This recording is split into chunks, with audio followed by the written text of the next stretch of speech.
ശബരിമല സ്വർണ്ണക്കൊള്ള കേസിൽ ദേവസ്വം ബോർഡിലെ കൂടുതൽ ഉദ്യോഗസ്ഥരെ അന്വേഷണ സംഘം ഉടൻ ചോദ്യം ചെയ്യും. ദേവസ്വം ബോർഡ് മുൻ സെക്രട്ടറി ജയശ്രീ, തിരുവാഭരണ കമ്മീഷണർമാരായിരുന്ന ബൈജു, രാധാകൃഷ്ണൻ തുടങ്ങിയവരെ വൈകാതെ ചോദ്യം ചെയ്യും. ഇവരുടെ പങ്ക് തെളിയിക്കുന്ന വിവരങ്ങൾ ലഭിച്ചാൽ അറസ്റ്റിലേക്ക് കടക്കും. സുധീഷിനെ വിശദമായി ചോദ്യം ചെയ്താൽ കൂടുതൽ വിവരങ്ങൾ ലഭ്യമാകുമെന്ന പ്രതീക്ഷയിലാണ് അന്വേഷണ സംഘം. ദേവസ്വം ബോർഡ് മുൻ പ്രസിഡന്റ് എ പത്മകുമാർ അടക്കമുള്ളവരെയും ചോദ്യം ചെയ്യലിനായി വിളിച്ചുവരുത്താൻ തീരുമാനിച്ചിട്ടുണ്ട്.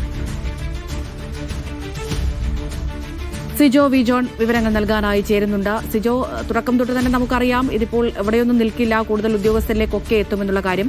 ഈ സുധീഷ് കുമാറിനെ ചോദ്യം ചെയ്തതിലൂടെ എന്തെങ്കിലും നിർണായക വിവരങ്ങൾ SITക്ക് ലഭ്യമായിട്ടുണ്ടോ? ഇനിയിപ്പോൾ ഏതൊക്കെ ഉദ്യോഗസ്ഥരിലേക്കാണ് അന്വേഷണം കടക്കുന്നത്? ഈ രണ്ട് കേസുകളിലായി 9 ദേവസ്വം ഉദ്യോഗസ്ഥരെയാണ് പ്രതി ചേർത്തിരിക്കുന്നത്. അതിൽ നിലവിൽ 2 പേർ മാത്രമാണ് സർവീസിലുള്ളത്. ബാക്കിയുള്ള ആളുകൾ സർവീസിൽ നിന്ന് വിരമിച്ചിട്ടുള്ള ആളുകളാണ്.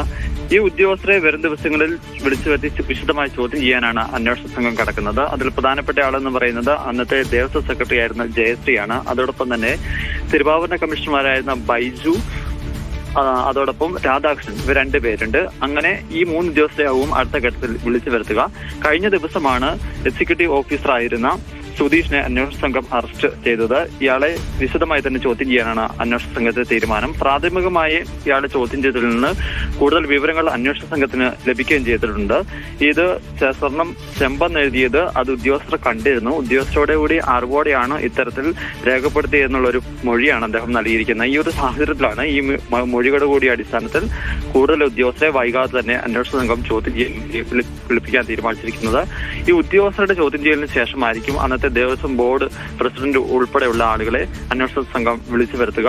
ഇവർക്കെതിരെയും ശക്തമായ തെളിവുകൾ ലഭിക്കുകയാണെങ്കിൽ അറസ്റ്റ് ഉൾപ്പെടെയുള്ള നടപടികളിലേക്ക് അന്വേഷണ സംഘം വൈകാതെ കടക്കുകയും ചെയ്യുന്നതാണ് ലഭിക്കുന്ന സൂചന. ശരി, സിജോ വിജോറാണ് വിവരങ്ങൾ നൽകിയത്.